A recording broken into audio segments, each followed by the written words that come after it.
Hello मांगा lovers. तो आप लोगों का स्वागत है मिस्टिक माई मांगा चैनल पे। तो मैं अब एक और न्यू मांगा लेकर आ चुका हूँ जिसमें हमारी हीरोइन डिवाइन डॉक्टर है जिसका नाम जोनजियो है और जिसे कॉम्पिटिटर्स जाने कि उसके दुश्मन मरवा देते हैं, जिसकी वजह से वो दूसरे वर्ल्ड में जाकर टाइम ट्रैवल कर रिबॉर्न हो जाती है और उसकी मुलाकात एक मिस्टीरियस मैन से होती है जिसे किसी ने अल्टर में सील कर रखा होता है। वो मिस्टीरियस मैन कौन है और जुनजियो क्या अपना बदला ले पाएगी अपने दुश्मनों से और क्या नहीं, उसे जानने के लिए बने रहे हमारे चैनल पर। तो चलो बिना बकचोदी किए इसको शुरू करो। स्टार्टिंग में हमें बहुत ही सुंदर बड़ी बड़ी बिल्डिंगों वाली सिटी दिखाई जाती है। सिटी का नाम शोंगजिंग सिटी है, जहाँ 2030वां साल चल रहा है। वहाँ कोई इंसान किसी से कह रहा होता है कि इसे 5 बिलियन हुआक्सिया के साथ बेचा गया है।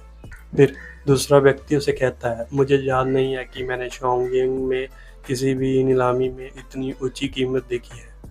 यह सुनकर उसके साथ ही खड़ा हुआ व्यक्ति उसे कहता है, जुनजियो एक इनविजिबल गॉड है, वो इस दुनिया का चमकता मुकुट है। फिर वो कहता है, इस डेन पिल के पेंडेंट की कीमत केवल 5 बिलियन है। ये सुनकर उसके साथ ही खड़ा हुआ व्यक्ति उसे कहता है, वाकिया ड्रग स्टोर ने दवा के 1 दर्जन पेंडेंट बेचे हैं, लेकिन कीमत जुनजियो के सामान से 1% भी कम है। मैंने सुना है कि उनकी मुख्य शर्त जुनजी के साथ थी, जो भी इस शर्त को जीतेगा वो बॉस कहलाएगा। ये बहुत ही अजीब है। ये सुनकर उसके साथ ही खड़ा हुआ व्यक्ति उसे कहता है, जो बोओगे वही काटोगे, तुम अनहोनी को चुनौती दे रहे हो, ये तो मौत को दावत देना है।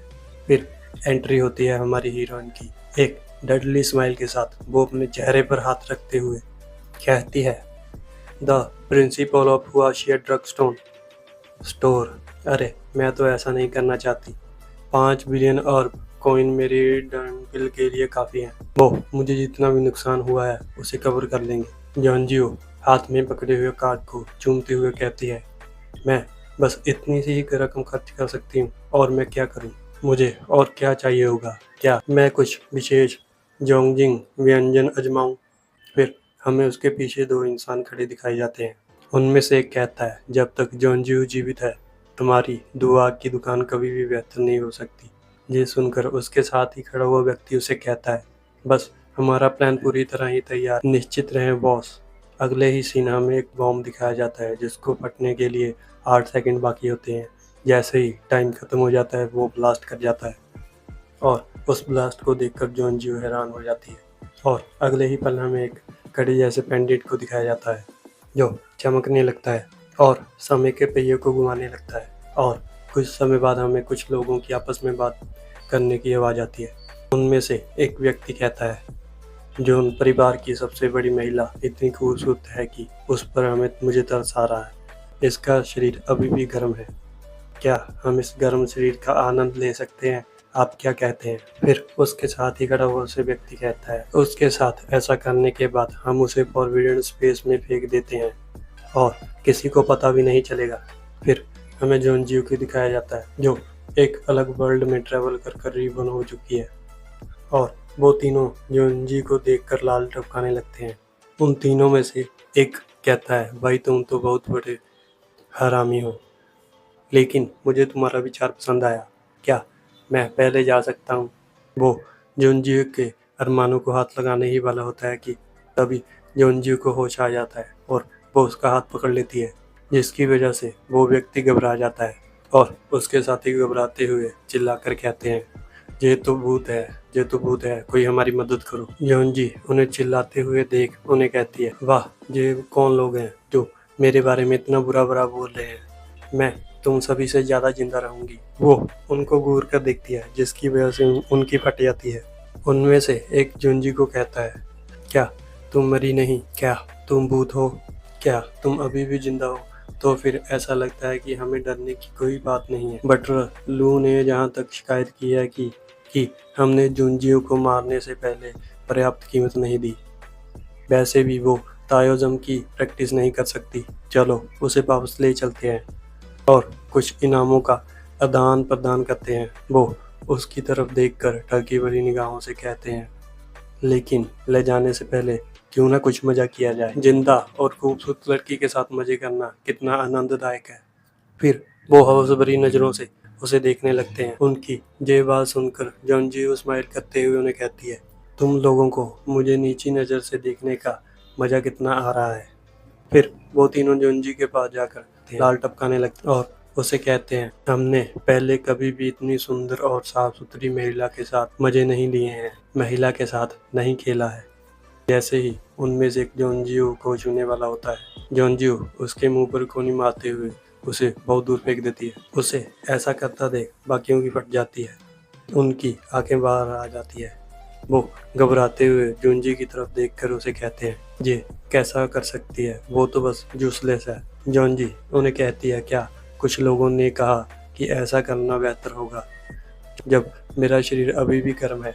2030 में कई देशों में आप जैसे लोगों पर रासायनिक अध्ययन करेंगे और मेरे लिए ये इंसानियत पर सबसे बड़ा कलंक है। जॉनजी को अपनी तरफ आते देख वो घबरा जाते हैं और उसे कहते हैं, हमारे पास मत आओ, तुम हमसे दूर रहो। जॉनजी एक सीरियस लुक देते हुए उन्हें कहती है, क्योंकि मेरे खेल के नियमों में आप जैसे बदमाशों के लिए एकमात्र सजा है और वो है मौत। फिर हमें चीखने चिल्लाने की आवाज़ आने लगती है। वो दोनों चिल्लाकर जॉनजी से कहते हैं, मिस जॉनजी प्लीज़ हमें माफ़ कर दो। वो उन दोनों पर अपने हाथ साफ करते हुए कहती है, मुझे जॉनजियो तो कहा जाता है, लेकिन मैं इस जॉनजियो के शरीर की मालिक नहीं हूँ। बेवकूफ़ों, आखिरी बात जो मुझे याद है वह नीलामी में हुआ धमाका। फिर वो अपने बालों को सहलाते हुए कहती है, दूसरी जॉनजियो तियानजोंग नामक देश की जून परिवार की एक कुख्यात गूंगी महिला है। वह जन्म से एक कुलीन और साफ सुथरी महिला थी, लेकिन ताओवाद की शांति से खाली वो उस शक्तियों का इस्तेमाल नहीं कर सकती थी। इस नजदई दुनिया ने जहाँ केवल ताकतवर ही टिकते हैं, उसे बेरहमी से किनारे कर दिया और आखिरकार उसकी जान ले ली। पर मैं वैसी नहीं हूँ, मैं तो इनविजिबल जॉनजी हूँ। साल 2003 में गॉड ऑफ हीलिंग हूँ और मैं इस एरा में हजारों में से एक हूँ। लेकिन जब अब मैं दोबारा इस दुनिया में रीबॉर्न हो चुकी हूँ, तो मैं जॉनजियो अब किसी और को उछल कूद करने नहीं दूंगी। जॉनजियो अपने मन में कहती है, मैं वो सब वापस पा लूंगी जो उन्होंने मुझसे लूटा है। मैं किसी की भी आत्मा तक को नहीं छोड़ूंगी जिसने एक बार भी मुझे परेशान किया हो। मैं सबसे पहले फेंगलुओ शहर वापस जाऊंगी। फिर वो वहाँ से जाने ही वाली होती है कि हमें जमीन के नीचे एक मिस्टीरियस इंसान दिखाया जाता है, जिसे चेन से बांधकर कैद किया हुआ है। वो अपनी आंखों को जैसे ही खोलता है तो उसके चारों ओर बिजली गिरने लगती है। वो बिजली जाकर सीधा चेन पर गिरती है, जिसकी वजह से उसके आसपास जितनी भी चेनें होती हैं वो टूटने लगती है। उसकी वजह से ज़मीन भी कांपने लगती है।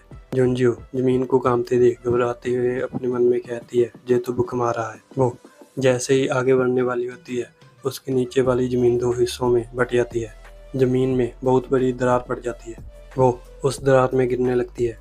जॉनजियो की नज़र उस इंसान पर पड़ती है। वो उसकी तरफ देखकर अपने मन में कहती है, ये मेरी ज़िंदगी में सबसे बड़ी रात है, जब मेरी मुलाकात मेरी डेस्टिनी से हुई। फिर उन दोनों के बीच में चुम्बन हो जाता है। जॉनजियो मन में कहती है, ये क्या बकवास है, जहाँ एक आदमी जमीन के नीचे क्या कर रहा है। वो इंसान जॉनजियो को देखकर क्या कहता है, मैंने जैसे ही सील तोड़ी और धमाका किया, एक औरत आसमान से नीचे गिर पड़ी। फिर हमें थोड़े समय पहले का सीन दिखाया जाता है, जॉनजियो के गिरने से पहले का सीन। वो इंसान अपनी आंखें खोलता है और उसके चारों ओर बिजली गिरने लगती है, जिसकी वजह से चेनें टूट जाती हैं।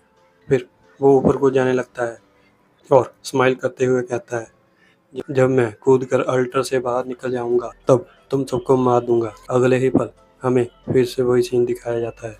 जॉनजियो जमीन टूटने की वजह से नीचे गिरने लगती है। वो इंसान उसे देख कर हैरान हो जाता है। जॉनजियो उसकी तरफ देखकर स्माइल करने लगती है, जिसे देखकर वो घबरा जाता है। जॉनजियो उसके चेहरे पर किक मारती है, वो जिसकी वजह से वो नीचे गिरने लगता है। जॉनजियो उसे स्माइल करते हुए कहती है, हॉटी खूबसूरत माचो मैन, मुझे माफ़ करना। वो इंसान चिढ़ते हुए अपने मन में कहता है, मेरी 1000 सालों की प्लानिंग ऐसे ही खत्म हो गई। उसे चेनें फिर से जकड़ लेती हैं। जॉनजी ऊपर की तरफ देखकर कहती है, बस ऐसे ही कूद कर मैं ऊपर पहुंच जाऊंगी। वो इंसान उसके पैर को पकड़ लेता है और उसे गुस्से से कहता है, तुम कहाँ जा रही हो। जॉनजियो उसके साथ ही नीचे गिरने लगती है और चिल्लाने लगती है। जोंजियो हैरानी से नीचे देखती है और वो दोनों पानी में गिर जाते हैं और उन दोनों में फिर से चुम्बन हो जाता है। फिर वो जोंजियो को देखकर कहता है, मेरे साथ क्या हो रहा है? इस औरत की आत्मा बहुत मीठी खुशबू दे रही है। मेरा सारा खून उबल रहा है और चीख रहा है, उसे खाने के लिए चिल्ला रहा है। जोंजियो भी उसके साथ बड़े मजे ले रही होती है।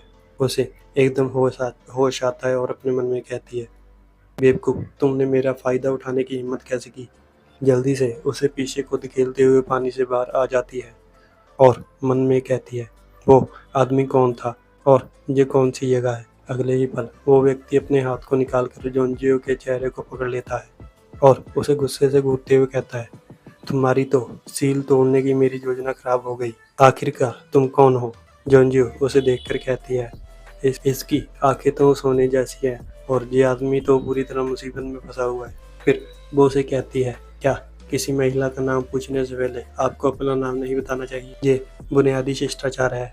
जोंजियो उसकी तरफ देखकर स्माइल करने लगती है और उसकी आंखों में चमक आ जाती है और टर्कियों जैसा चेहरा बनाते हुए मन में कहती है, वाह, वो इतना हॉट है कि मैं उसके साथ सोना चाहती हूँ और उसका तो बहुत अच्छा शरीर भी है। वो इंसान ली जोंजी की तरफ देखकर घबरा जाता है, जैसे कि उसके साथ कुछ बुरा होने वाला हो। फिर वो ली जोंजियो को गर्दन से पकड़कर उसे कहता है, लड़की, तुमने मुझे वापस सील में धकेल दिया और अब मुझसे शिष्टाचार की बात कर रही हो। मुझे बताओ, मैं अपने दिल में भड़कते क्रोध को शांत करने के लिए क्या करूं? जोंजियो स्माइल करते हुए उसे कहती है, तो मुझे इसके लिए माफ़ कर दो, लेकिन जो हुआ उसमें मेरी कोई गलती नहीं है। अगर तुम मुझे मार भी दोगे तो भी तुम इसे बदल नहीं सकते। कैसा रहेगा कि हम एक डील कर लेते हैं? उसकी ये बात सुनकर वो इंसान उसे कहता है, कैसी डील?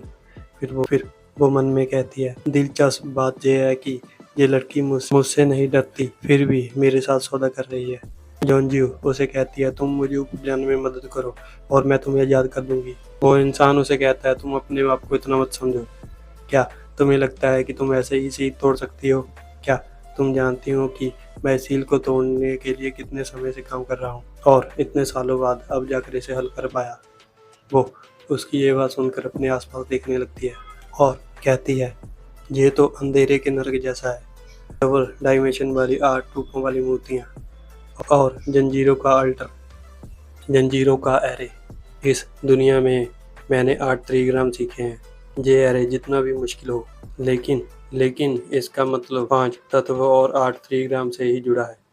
दिशा सही समझ लो तो इसे तोड़ना मुश्किल नहीं है, लेकिन ये आदमी इतने ताकतवर एरे में खड़ा है, मतलब ये वाकई बेहद खतरनाक होगा। फिर वो अपनी जीभ से होठों को चाटते हुए मन में कहती है, केवल सबसे शक्तिशाली व्यक्ति ही मेरे द्वारा वश में किए जाने का मूल्य रखता है। और वो उसे लेकर इमेजिन करने लगती है। वो अपने हाथ में चाबुक पकड़ और उसके पिछवाड़े पर पैर रखकर खड़ी होकर स्माइल कर रही होती है। वो व्यक्ति रोते हुए उसे कहता है, मैडम, कृपया मुझे जोर जोर से कोड़े मारे। फिर वो क्रीपी सी स्माइल करते हुए मन में कहती है, अगर मैं उसे वश में कर लूँ तो वह मेरे लिए बहुत अच्छा असिस्टेंट बनेगा। वो इंसान उसे ऐसे स्माइल करते देख उसे कहता है, क्या तुम भागने के लिए सोच रही हो? तुम्हारे जैसी औरत में सील तोड़ने की ताकत नहीं है। उसे अपने इतने पास देखकर जोंजियो शॉक हो जाती है। फिर वो उसे एक मूर्ति की तरफ इशारा करते हुए कहती है, एरे का दिल उसी स्थिति में है जब तक मैं एरे के दिल को नष्ट कर दूंगी तुम बाहर आ सकते हो। वो इंसान उसकी ये बात सुनकर हैरान हो जाता है और कहता है, क्या वो पहले से ही एरे के दिल का पता लगा चुकी है? फिर वो सीरियस होकर उसकी तरफ देखते हुए कहता है, हाँ, ये भी हो सकता है। क्या वह सचमुच सील तोड़ने में सक्षम है? फिर वो उसे कहता है, तो तुम्हारा नाम क्या है? जोंजियो प्रोफेशनल तरीके से स्माइल करते हुए उसे कहती है, मेरा नाम जियो है। वो इंसान उसे कहता है, ठीक है, डील तब तक जारी रहेगी जब तक तुम मुझे सील तोड़ने में मदद करोगी। वो जोंजियो को कहता है, मैं तुम्हें जहाँ भी तुम चाहो ले जाऊंगा। जोंजियो कहती है, ठीक है। फिर हमारी डील रही और वो एक चाकू को सील की ओर फेंक देती है, जो जाकर सीधा एक मूर्ति की आंख में लगती है, जिसकी वजह से वो मूर्ति टूटने लगती है। फिर वो मूर्ति जोरदार दहाड़ लगाती है। वो इंसान के शरीर से भी धीरे धीरे डिस्पेयर होने लगती है। वो मन में कहता है, ये तो सचमुच काम कर गया, चेन डिस्पेयर हो रही है। जोंजियो उसे स्माइल करते हुए कहती है, देखा, मेरा काम पूरा हो गया और अब तुम्हारी बारी है। उस एरे की टूटने की वजह से वो जगह भी टूटने लगती है और उनके ऊपर पत्थर गिरने लगते हैं, जिसमें से एक पत्थर जोंजियो से भी जाकर टकराने वाला होता है। वो उस पत्थर को अपनी तरफ आते देख घबरा जाती है। फिर वो इंसान उसे अपनी तरफ खींचते हुए उस पत्थर को अपने हाथ से साइड कर देता है। जोंजियो ये देखकर हैरान हो जाती है और मन में कहती है, अभी अभी क्या हुआ, क्या मैं बच गई? वो उसे गोद में उठाकर ऊपर की तरफ ले जाने लगता है। फिर वो उसे कहता है, अगर एक बार एरे टूट जाए तो ये जगह भी तुरंत ही टूट जाती है, ये यहीं ढह जाएगा। मैं तुम्हें अभी ऊपर ले जा रहा हूँ। जोंजियो उसे फ्लाई करते देख हैरान हो जाती है और अपने मन में कहती है, ये इंसान तो हवा में उड़ रहा है। फिर वो ज़मीन को तोड़कर सीधा आसमान में आ जाता है और वो जोंजियो की तरफ देखकर उसे कहता है, हम बाहर आ चुके हैं, तो बताओ तुम कहाँ जाना चाहती हो? जोंजियो कहती है, मैं बेंगलोर सिटी जाना चाहती हूँ, जून फैमिली के पास। अगले ही पल हमें जून फैमिली की सेकंड लेडी दिखाई जाती है, जिसका नाम जून किनकिन है। उसके ही पीछे खड़ी हुई मोटी लड़की उसे कहती है, मिल्डे एक लूजर है और वो फ्लेम के साथ चला गया है और अब वो आपकी नज़रों में नहीं रहेगा। किनकिन उसे सीरियस लुक देते हुए कहती है, अच्छा, जोंजियो एक नकम्मी है, दुनिया में उसका अस्तित्व हमारे परिवार के लिए एक अपमान है। परिवार का मुख्य कबीला भी उसे नहीं चाहता, हमारी मेन क्लैन भी ऐसा ही चाहती है। फिर वो डेविल की तरह स्माइल करते हुए कहती है, इस बार बड़ी बहन एक शानदार विचार के साथ आई है। वह वैसे भी एक हारी हुई लड़की है, उसे मारना सुअर को मारने जैसा है, वो बहुत ही घटिया है। उसकी ये बात सुनकर वो मोटी लड़की उसे कहती है, मिस किनकिन निश्चित रहे, मैं सबको बताऊंगी कि जुंजियो ने आपका अपना कैंडल होल्डर गिरा दिया और फिर जलकर मर गई। किनकिन उसे कहती है, तुम बहुत होशियार लड़की हो, अगर तुमने उसे नशा नहीं दिया होता तो मैं उसे इतनी आसानी से नहीं मार पाती, इसके लिए मैं तुम्हें अच्छा इनाम दूंगी। यह सुनकर वो स्माइल करते हुए उसे कहती है, मिस किनकिन आपका बहुत धन्यवाद। और तभी कहीं से आकर उसके चेहरे पर पत्थर लगता है, वो नीचे गिर जाती है और चिल्लाते हुए कहती है, वो कौन है घटिया इंसान? फिर वो अपने सामने देखकर जोर जोर से चिल्लाने लगती है, मिस किनकिन उधर देखिए, भूत है। वो उसे कहती है, चुप रहो, ये तो सुबह का समय है और इस समय घोस्ट कैसे आ सकता है? और वो भी अपने सामने देखकर घबरा जाती है। और फिर हम देखते हैं हमारी जाने मन दिलरुबा को, जिसे देखकर वो घबराते हुए पीछे को जाने लगती है। वो घबराते हुए उसे कहती है, क्या तुम्हें हमने चट्टान से नीचे नहीं फेंक दिया था? तुम यहाँ कैसे आ सकती हो? तुम अभी तक मरी नहीं हो। जुंजी उसकी ये बात सुनकर उसके चेहरे पर जोर से एक लगाती है, फिर स्माइल करते हुए उसे कहती है, मूर्ख लड़की, शांत हो जाओ, क्या कोई भूत तुम्हें इतनी जोर से थप्पड़ मार सकता है?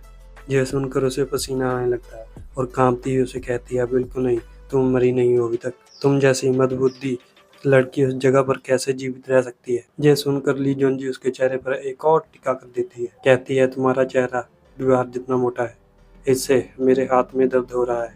और ये कहते हुए वो उसे घूर घूर कर देखती रहती है। उसके इस एक्शन से उसके आसपास खड़े हुए लोग भी हैरान हो जाते। उसके अगले ही पल किनकिन अपने दांतों को पीसते हुए उसे चिल्लाकर कहती है, तुम्हारी हिम्मत कैसे हुई मुझे मारने की?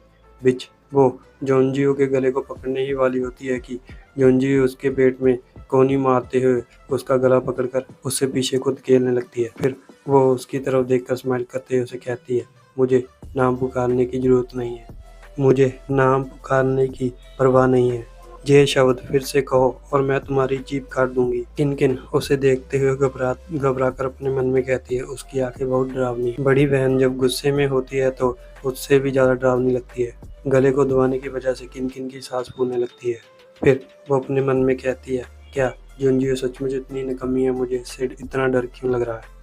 अगले ही पल वो उस सीन को याद करने लगती है जब उसने जुंजियो को पहाड़ी से नीचे फेंका था और अपने मन में कहती है, बिल्कुल नहीं, जुंजियो जरूर मर चुकी है, मैंने उन लोगों को उसकी लाश चट्टान के नीचे फेंकते हुए देखा, वो अब जिंदा नहीं हो सकती, वो एक भूतनी है, वह मुझे पीड़ा देने के लिए भूतनी बन गई है। फिर किनकिन जुंजियो की तरफ देखकर उसे कहती है धीरे धीरे से, तुम हारी हुई हो, भले ही तुम भूत हो फिर भी तुम हारी हुई हो। फिर एक लड़की चिल्लाकर उन लोगों खड़े हुए लोगों को कहती है, उसकी मालकिन को बचाने जाओ, किसका इंतजार कर रहे हो?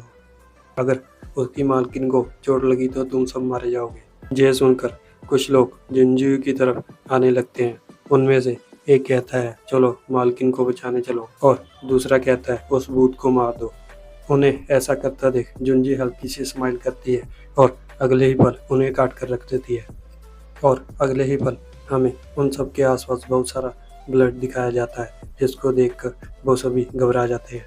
ये देखकर किनकिन घबराते हुए अपने मन में कहती है, उसके जैसी हारी हुई महिला अचानक इतनी मजबूत कैसे हो चुकी है, वो इतनी ताकतवर कैसे हो चुकी है। जिंजू उसके सिर पर पैर रखते हुए उसके सिर को नीचे दबाते हुए कहती है, किनकिन मैंने ये सुना है, मैंने कहा कि मैं तुम्हारी जीभ काट दूंगी। इसका मतलब ये है, अच्छी लड़की बनो और अपना मुंह खोलो। अगर मैं जल्दी करूंगी तो तुम्हें ज़्यादा दर्द होगा और मेरे पास आपका मुंह खुलवाने के लिए कई तरीके हैं। किनकिन फिर वो किनकिन का मुंह पकड़कर उसे खोल देती है और किनकिन घबराने लगती है। चाकू को देखकर वो रोते हुए उसे कहती है, प्लीज़ ऐसा मत करो। फिर जोंजियो को कोई आवाज़ लगाते हुए उसे कहता है, रुक जाओ तुम वहीं। अगले ही पल हमें 3 और नए करैक्टर दिखाए जाते हैं। उनमें से एक चिल्लाकर जुंजी को कहता है, जुंजियो तुम क्या कर रही हो, किनकिन को अभी जाने दो। और वो उसे घूरते हुए कहता है, तुम्हारी हिम्मत कैसे हुई मेरी बेटी को नुकसान पहुंचाने की। फिर हमें उस इंसान के बारे में बताया जाता है, वो ब्रांच क्लैन लीडर है जुन फैमिली का। उसका नाम जुन लिटियन है।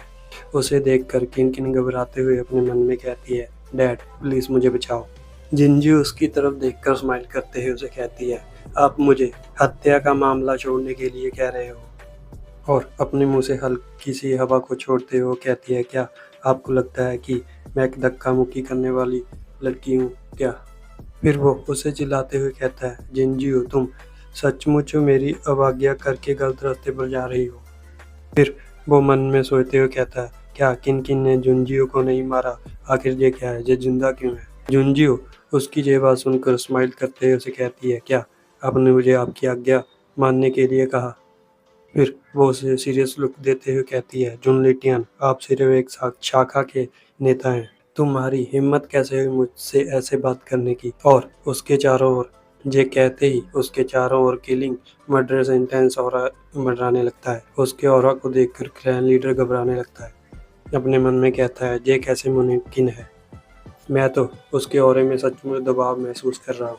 मैं जुंजियो से कहती है, मैं परिवार से मेन क्लैन से एक महिला हूँ, नियमों के अनुसार आपको मेरा अच्छे से स्वागत करना चाहिए। फिर वो उसे चक्कू दिखाते हुए कहती है, क्या मुझे आपको बताना चाहिए कि ये कैसे करना है। उसकी ये बात सुनकर क्लैन लीडर जोर जोर से हंसने लगता है और उसे कहता है, क्या आप दिन में ही सपने देख रहे हैं, तुम स्पिरिट क्यूआई का इस्तेमाल भी नहीं कर सकती और फिर भी अपने आप को एक महिला कहती हो। तुम्हारे माता पिता मर चुके हैं, क्या तुम्हें लगता है कि जुन परिवार अब भी तुम्हारे जैसी मदबुद्धि को रखेगा। फिर वो उसके पास आने लगता है और उससे कहता है, मेन क्लैन की सबसे ओल्ड लेडी भी आपको पसंद नहीं करती और फिर भी तुम्हें हमारी ब्रांच क्लैन में ले आई। तुम्हें मारना भी लेडी इंचार्ज का आदेश है, क्या तुम्हें मेरे आगे झुकने में शर्म नहीं आ रही। क्लैन लीडर जुंजी को घूरते हुए कहता है, मुझे मत बताओ कि तुम भूल गई हो कि तुम यहाँ तक कैसे पहुँची। जुंजी फनी सा फेस बनाते हुए उसे कहती है, क्या ये ऐसी बात है जो मुझे याद रखनी चाहिए। और वो अगले ही पल जुंजुआई के बीते हुए पलों को याद करते हुए कहती है, इस शरीर की पिछली मालकिन बहुत ही दुखी और पैथेटिक थी, जिसने अपने हर पल में बहुत सब्र किया। उसे जमीन पर नीचे गिरा हुआ खाना खाना पड़ा और उसे उसकी ही क्लैन वाले लोग बहुत परेशान किया करते थे। पर मुझे अभी पता चला कि ये लेडी क्लैन लीडर थी, जिसने जुन किनकिन को मुझे मारने के लिए कहा था, क्योंकि अब मैं जानती हूँ कि मेरा कट्टर दुश्मन कौन है। इसलिए मेरे लिए ये सब कुछ कम मुश्किल हो चुका है। क्लैन लीडर चिल्लाते हुए कहता है, किनकिन चिंता मत करो, पिता तुम्हें बचा लेंगे। फिर वो जुंजियो की तरफ देखकर इशारा करते हुए कहता है, जुंजियो को पकड़ो और उसे मार डालो। और उसके साथ ही खड़े हुए 2 लोग जल्दी से उसकी तरफ जाने लगते हैं और जुंजियो की तरफ देखकर उसे कहते हैं, गो टू हेल, जाओ और अब मर जाओ। जुंजियो उनकर देखकर कहती है, वो ऑरे से कवर हो चुके हैं, मुझे लगता है कि वो स्पिरिट मास्टर है। फिर हमें उसी मिस्टीरियस इंसान को दिखाया जाता है। वो स्माइल करते हुए जुंजियो को कहता है, बेकार लड़की, क्या तुम्हें मेरी मदद की ज़रूरत है। जुंजियो उसकी बात सुनकर कहती है, क्या मदद करना। और अगले ही पल वो किनकिन के पेट में लात मारकर उसे उनकी तरफ फेंक देती है और किनकिन कहती है, क्या वो मेरी भी चिंता नहीं करते। किन किन सीधा पीछे को जाने लगती है। उनमें से एक व्यक्ति उसे पकड़ लेता है और उसे कहता है, माई लेडी ध्यान से। झुंझुनू की पावर की वजह से जमीन भी टूट चुकी होती है और अगले ही पल क्लैन लीडर किन किन का नाम पुकारते हुए उसकी तरफ जाने लगता है। उसे पकड़ते हुए कहता है, क्या तुम ठीक हो? और झुंझुनू की तरफ देखकर कहता है, जाओ उसे अभी के अभी मार डालो, जल्दी करो, उसे मार डालो। उसकी ये बात सुनकर वो झुंझुनू के ऊपर हमला करने चले जाते हैं। टोपी वाला उसके ऊपर हमला करते हुए कहता है, जाओ मर जाओ, तुम बिच जाओ, हेल में जाओ। फिर हमें वही मिस्टीरियस इंसान दिखाया जाता है। वो कहता है, ये बेकार लड़की स्पिरिट मास्टर के अगेंस्ट लड़ना चाहती है, क्या मुझे उसकी मदद करनी चाहिए? फिर वो अगले ही पल अपने सामने का नज़ारा देखकर हैरान हो जाता है और कहता है, क्या इसने अपना असली रंग मुझसे छुपाई रखा? ये सच में दिलचस्प है। अगले ही पल हम जुंजियो दिखाई जाती है, जो उस इंसान के अटैक करने की वजह से पीछे को हट जाती है और उसके ऊपर अटैक कर देती है। वो इंसान उसे अटैक करते हुए देख घबरा जाता है और अगले ही पल हम देखते हैं उसे जाकर अटैक टकराता है। अटैक की इतनी पावर होती है कि वो उड़कर पीछे को जाने लगता है। उसके मुंह से खून भी आने लगता है। उसके साथ उसको देखकर टोपी वाला व्यक्ति घबराते हुए कहता है, ये इम्पॉसिबल है, ये कैसे कर सकती है वो? अगले ही पल जिंजियो उसके पीछे पहुंच जाती है और उसके कान में कहती है, सतर्क ना रहना, ये सचमुच घातक है। उसकी आवाज़ सुनकर टोपी वाले की फट जाती है और अगले ही पल जिंजियो उसका गला काट देती है। फिर स्माइल करते हुए कहती है, अगर तुम सतर्क नहीं रहोगे तो तुम्हारे साथ ऐसा ही होगा।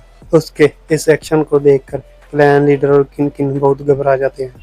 फिर जुंजी उनकी तरफ देखकर कहती है, अगली तुम्हारी बारी है।